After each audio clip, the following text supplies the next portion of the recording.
another round of applause.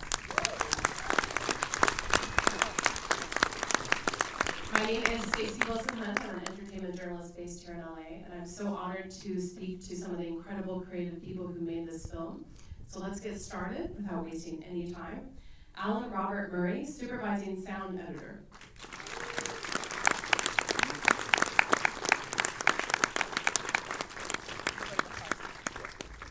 Next up is Mark Bridges, costume designer.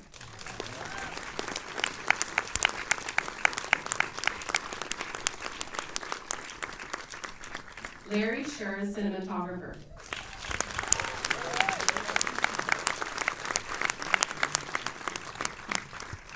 Emma Tillinger-Koskoff, producer.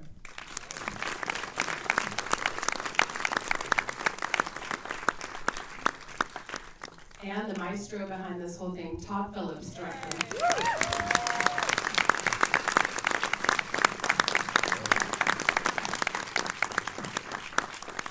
I don't know if you saw, but most of the hands went up as it being first time for everyone, which is really exciting. Cool. So don't hold that against them that they didn't No, see I it love until it. then. No, but for interest to sustain throughout this long season, I think is pretty wonderful. So pretty great news on all fronts. Speaking of great news, I'd love to embarrass everyone and read all of your Oscar nominations that you earned Monday morning. The most of any movie, 11 nominations. Very impressive. Best Picture, hold your applause until I read all of them because there are a lot of them.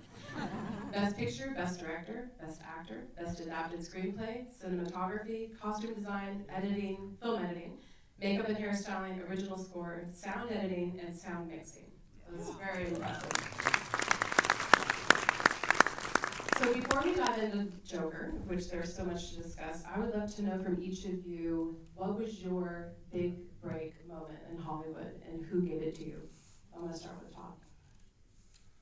For me, it was in the Sundance Film Festival. I made a documentary that won the Grand Jury Prize, and this kid asked a question about why we made it, and I said it's sort of inspired by these 80s comedies that we grew up on. I mentioned Animal House and Stripes, and it turns out the kid who asked the question was Jason Reitman, who's Ivan Reitman's son.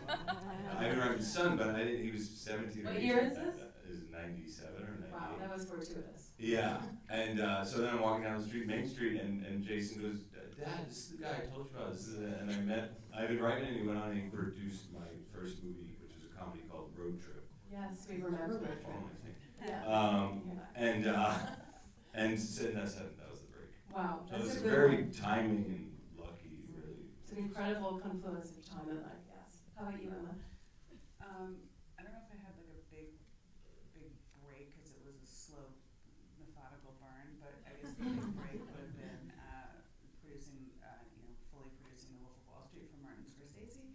But I will say a second huge break, and I'm forever grateful to Todd Phillips and this movie because it's my first movie, sort of flying the nest from Marty, and I'm Wow, I love that. Thank you. How about you, Larry? I mean, for me, it's really a series of breaks along the way. I would say, obviously, something like Garden State is a break, and Todd, but The Hangover is a break. But really, my first break is probably this guy making a really bad C, B minus whatever movie, who just gave me a chance when nobody else, like, had no reason to hire me when I was 25 to go make a movie in Fabens, New Mexico, and like. And who was this person? His name's Bob Mizrowski. Okay. And he was like an executive at Carolco, and he wanted to direct, and New Image gave him a chance, and he picked me to shoot it with no experience, and truly just having a professional movie in which I was paid to do what I wanted to do was a massive break for me. So that was really. I love that. Thank you, Bob, wherever you are. And Mark? Yeah, I think we are all talk about incremental changes and stuff, but one day I got a phone call. I'd been assisting for years on things like Natural Born Killers and Barton Fink and things like that. I got a phone call. Someone said there's a first-time director who needs a costume designer. Will you read his script and go meet with him? And I said, sure, I would love to. And I went, and the guy's name was Paul Thomas Anderson. This was Boogie Nights? No, it was Paul's first movie Heart called Heart 8, which was titled Sydney at the time. And that was like 25 years ago. Wow. And here we are And so I think someone making a phone call and Paul and I hitting it off, here we are. That's incredible. Thank you. Alan? I was a young sound editor at Paramount Studios in the late 70s, and Clint Eastwood had just showed up to do his movie Escape from Alcatraz, so I camped outside the cutting room and bugged the editor constantly and offered them anything they wanted, and finally I got to work on the movie, so ambition pays off. I love that. And being a pest, you know, to a nice degree, being a pest. So, Todd, I think it's safe to say you've kind of been through the ringer with this movie. Yeah. Making it, promoting it, managing the response, managing, in some cases, backlash, which, you know, we can debate, but we don't have time tonight, so I'll spare you that. But I do want to ask, how vindicated did you feel on Monday morning when you had this just onslaught of support from your community that, it forced you? You did a great movie. It was beautiful. It was a piece of art, and it's meant something to people. How did you feel on Monday? Oh, you mean with the nominations? Yeah. I mean, yeah, I don't vindicate. I mean, I would say we felt vindicated when we had the audience's response months before. And it's made $1 billion plus? Yeah, and I don't even mean box office, but just the idea that people were getting it and really responding to it around the world, not just here. But I don't know, vindicating is a weird word for me because it sounds like it was thrilling and exciting, and it's a great honor and to be up there with the names that I'm up there with as a director, or Larry's up there with as a DP. So yeah, it was otherworldly for sure. Well, congratulations. It's Thank very you. deserved. Thank you. And Emma, you mentioned your partnership with Martin Scorsese and nominated as well for Irishman, but we're not talking about that movie tonight. So don't even bring it up. We can talk about it. I'm just kidding. But it reminds me of a conversation I had with the late, great Steve Golan a couple years ago when he had Spotlight and Revenant in the same race. Right. And and those are very different movies. Yeah. And he was so split and so wonderfully proud of both, which I'm sure is how you feel. But I'm curious, how would you characterize your role on Joker as being distinct from other projects that you've worked on? Because I imagine that it was a lot of work mentally, emotionally, ushering this project from beginning to end. Tell me how it was distinct. I mean, what I do is pretty, standard is, for lack of a better word, but, you know, I feel like my role is what my role is on each film, in terms of, you know, I'm there to really support Todd or Marty or whoever it may be, really sort of I kick into gear when, you know, the script is really ready to go and we're ready to, you know, put the shoot together and really, you know, I manage that and try and create, you know, an environment for Todd and Larry and everybody, you know, to do what they need to do, and I'll manage sort of all the, you know, headaches of you know, shooting or whatnot. So I don't know that there's anything distinct from my other films.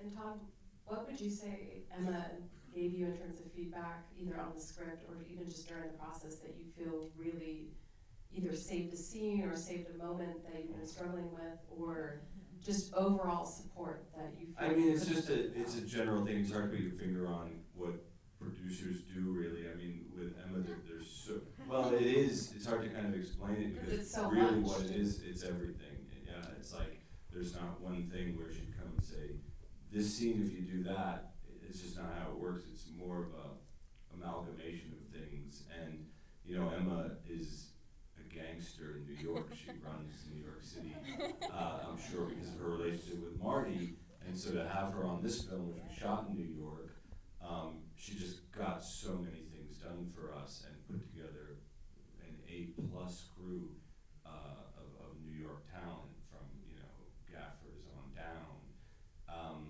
that I think came to work on the movie because of Emma. So it's hard to put your finger on. It's also invaluable. It's so much stuff. And who can we thank for the staircase and locking in that location, which has now become Todd. staircase. Mark Friedberg and Todd. Yeah. Okay. We were driving around in a car a lot looking for that location. And it's in the Bronx. So you always need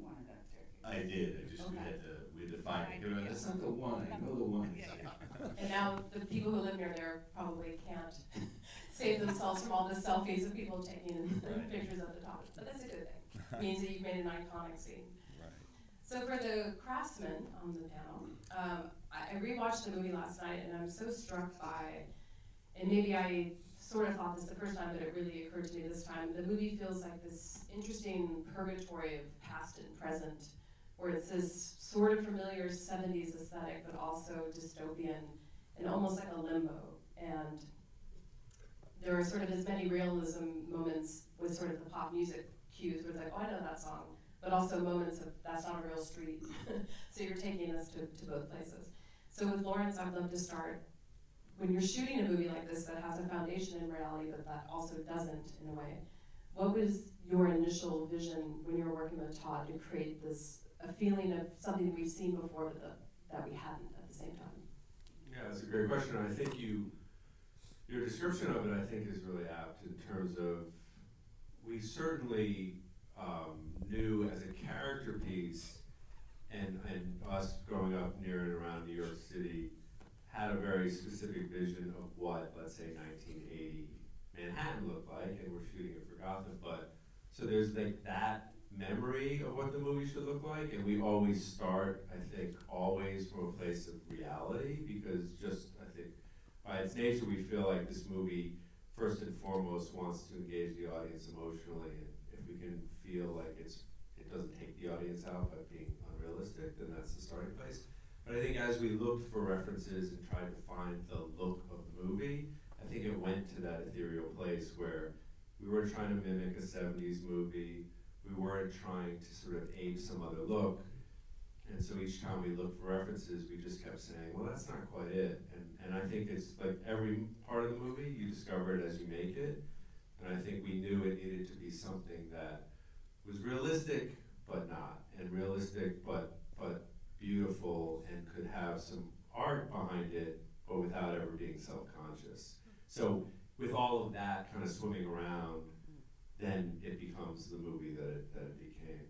And for you, is shooting a drama versus a comedy a wholly different artistic process, or do you don't think about it in that Not sense? at all. I would say the process of making the movie was very similar to Todd making our other our sixth film together.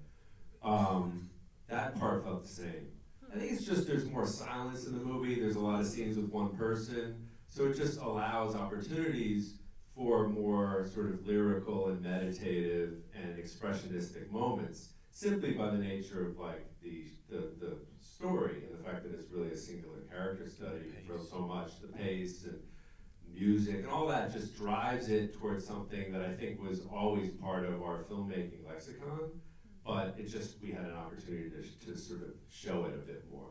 And how did you work to create this distinct palette? Because the colors are so beautiful, but also sad, and they really evoke Arthur's angst and pain.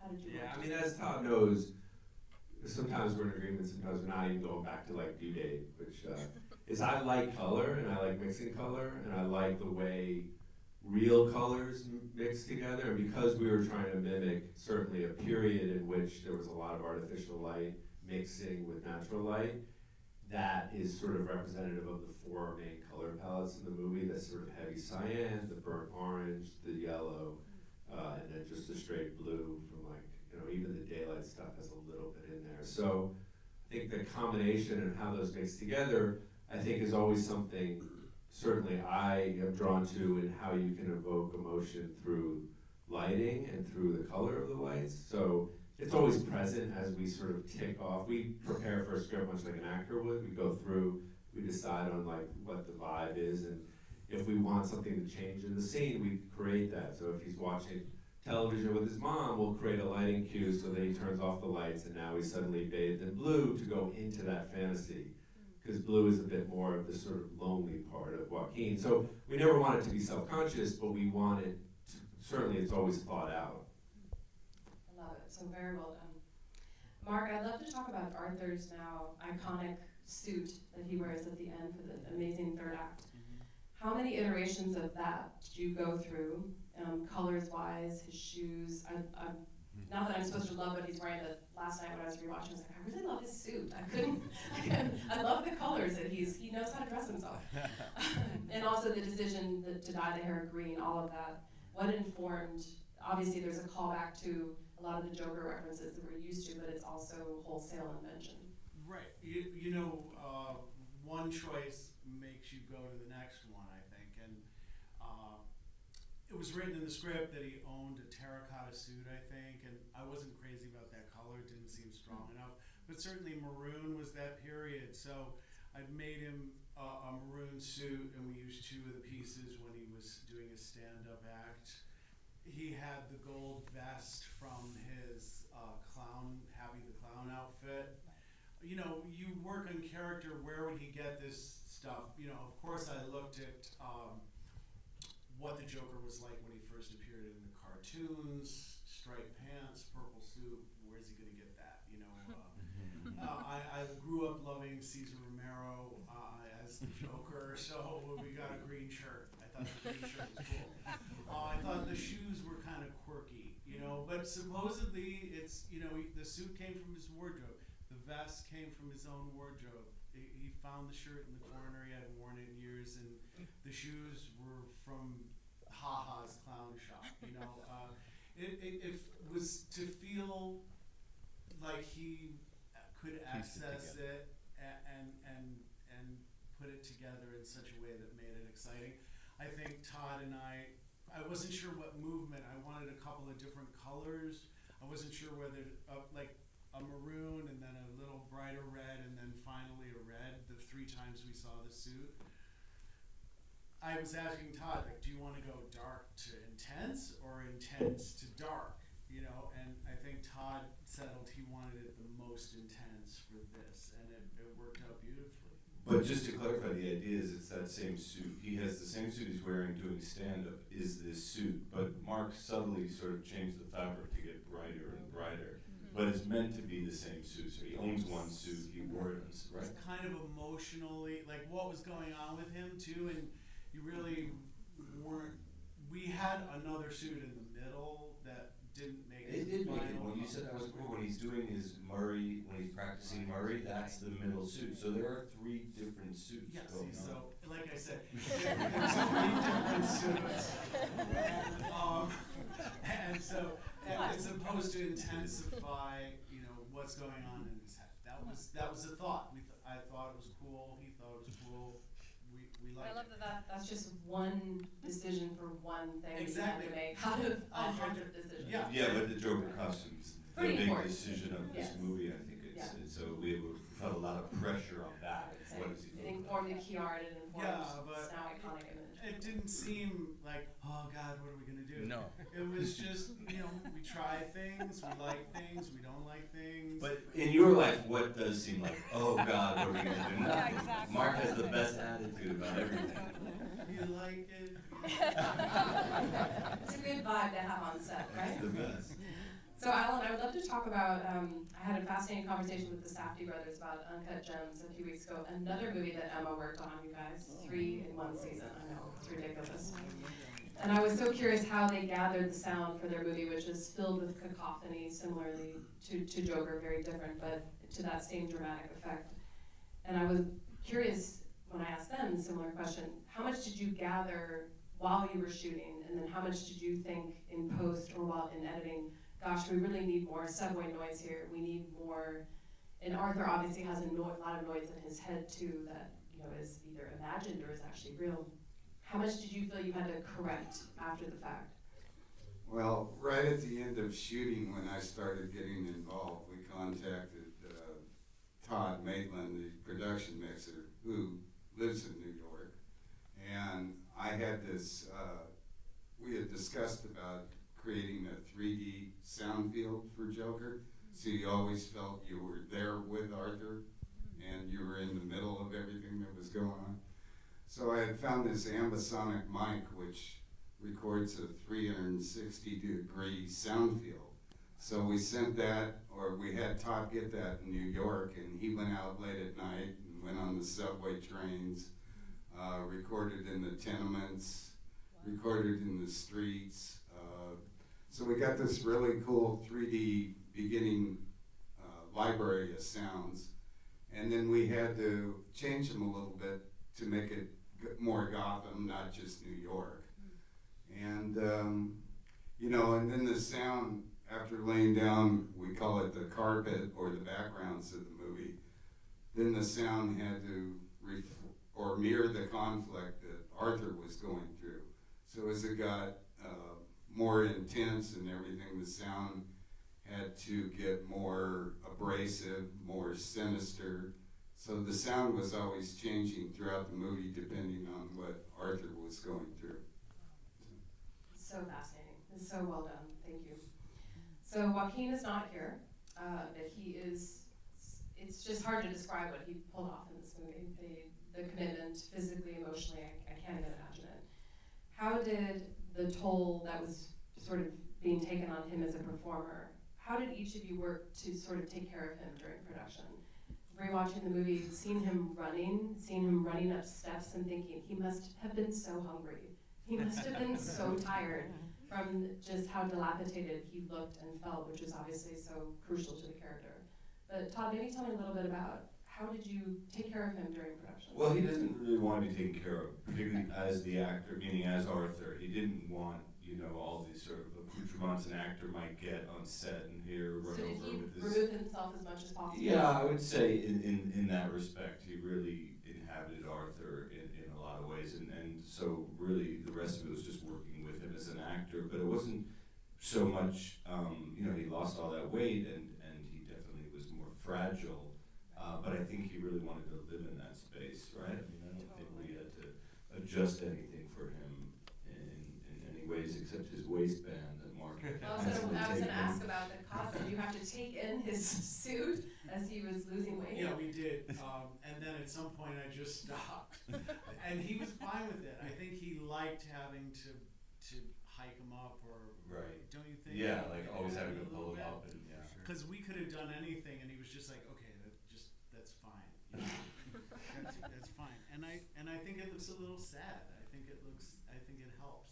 Yeah, his socks falling down always. He's not meant to look refined at the end of the day. and I think it really helped him as a performer, all those elements, I think with Joaquin in particular, wardrobe, he really responds to wardrobe. It's interesting to have Mark here tonight, because I feel like once he started putting on Arthur's clothes is really the first time we started feeling Arthur. It's an absolutely amazing feat he pulled off. And in the many months that the movie's been open, and since you opened it obviously at festivals a long time ago at this point, what have you been heartened by in terms of response from the audience, and what are you hoping people still take? Because there's a sense of, it's an Oscar movie, it goes away, but this movie will last forever. People will continue to discover it. What do you hope people continue to talk about, and what have you heard that's heartened you in the last few months? I mean, you're asking me, I've gotten so many responses from people that really are reacting to its take on mental illness and about loneliness and invisibility, which is really, a theme in the movie, this idea of, it got painted with a brush for a little while there that it was about violence or would lead to violence, or, and we always felt like we made a movie about childhood trauma and about the lack of love in somebody's life and how that affects them, and more so the lack of empathy in society and how that affects people. And people seem to really get that, or I would say most people did. And that was really heartening, and I got so many emails and messages from people that really it touched. Somebody said, I didn't make this quote up, but the quote is, art is meant to comfort the disturbed and disturb the comforted. And I think that this really It's what takes to say you about back. journalism too, actually. Oh, is we it? learned in school, yeah. It's Oh, the is exact it? same phrase. Right. They stole it from a journalism. I think the art thing came first. I think, okay, fine. No, but and it makes a lot of sense. And it's when you watch a movie like this, obviously it feels like watching real life, even though it is set in a place and time that isn't ours. What can we do to alleviate people like Arthur? Because there are a lot of Arthurs in the world, female versions of him too. How do we take care of people like him now? I mean, well, not just empathy, but empathy is one thing, but it's also noticing people. I mean, I think the most response I got, or the most consistent response I got, was this idea that felt unseen. And, you know, he says in the movie, he goes, you know, I wondered if I even existed, but I do exist, and people are starting to notice this idea that mental illness is something that you say you have it, but you can't see it. In other words, if you're wearing a cast, somebody's going to hold the door open for you. Right. There's a thing he writes in the journal, which is, I think, the thing that connected the most. You know, the worst part about having a mental illness is that people expect you to behave as if you don't. But if you have a broken arm, everybody expects you not to be able to grab the car door. But there's something about that unseen illness that people then think it just doesn't exist, and oh, you're fine. So I think that's something you could take from the movie. And did you work with people in the mental health community to paint those moments as being realistic and making them, because they seem very real? Yeah, I mean, we did it through research. Scott Silver and I wrote the script with Scott Silver, and we just spent a lot of time researching and reading books, and we spoke to a professor, you know, at was it Columbia or NYU or New York, about some of those things. We showed some of the script to that person, but it's a lot just like any script research, you know. And for the rest of you, in your respective craft that you contributed to the film, what have you heard from people that has made you feel proud about the work that you've done? I think similarly, like I had a gentleman painfully shy. I think he's never ever felt compelled or sort of to ever speak in front of anybody, let alone a crowd of people. And he made a point to grab the mic and just say how powerful the experience of watching the movie is, and I think it was simply because he felt seen. And it was super powerful. It was early in the process, and I just thought, besides all the people that have really responded to the movie in various ways, I thought that was just immensely powerful to see that he not just felt seen, but now he felt like engaged enough to like actually do something that was really hard on him. He was shaking, but he did it, which was really cool. I love that. And Emma, I know you don't like to talk about yourself, but No, I mean, it's literally what they said, really. Yeah. I mean, I've been getting the same responses, emails, thoughts. I mean, it's really, yeah, I mean, it's literally what they said. is it more of a universal story than you anticipated it becoming? Because it feels, just because of how it's performed, but also male, female, whoever you are, it does seem to have this universality to it. Has that surprised you, or is that what you sort of anticipated people would feel? I didn't, yeah. I thought thematically it would be universal. I just didn't think it would be catch on the way it did. I didn't think it would be we did think we were making a smaller movie than what it became, but I did think the themes of it were universal for sure. And not everybody sees those themes. I mean, as I've traveled the world with this movie, some people see it, quite frankly, as an indictment of America and of the system that we have here, and the sort of, you know, other people view it as a movie that's more about, you know, universal universal health care than it is about violence, which it could be read that way. You know, he's literally the system turns their back on him. I mean, you know, and so it's been interesting. In which country or culture where you've promoted the film has it been received in a way that is sort of surprising to you? Because I imagine each culture, each language reads it differently. Also in translation, nothing translates perfectly as you're selling these movies. No, I mean, I think they all get the gist of it. It's just funny that some people, what I was saying is it's funny that some people just read it as an indictment on America, where I think thematically it's a little more universal than that. Okay, so it's not an indictment of America. I had a weird experience. I went to China, and it's not playing in China, mind you, and I went through customs, and the customs agent said, "Why were you here?" This is in very broken English. And he said, I said what I do, and he said, "Oh, is there anything you've done before?" And I told him Hangover, and I said, "Oh, I did this movie Joker," and he goes, "I really want to see that movie." This is a customs agent in you know, Chongqing, China. And it's like, oh man, first of all, I think he's gonna get his hands on it, unfortunately, because, but yeah, it was like everybody is seeing this movie. And by the way, I also went to Hong Kong, and they were super apeshit over this movie, maybe for different reasons. Well, I'm assuming it's going to continue to catch on all over the world for many, many months and years. So I just want to say congratulations to all of you. Thank you for being here and enjoying the film. And please let everyone leave first before you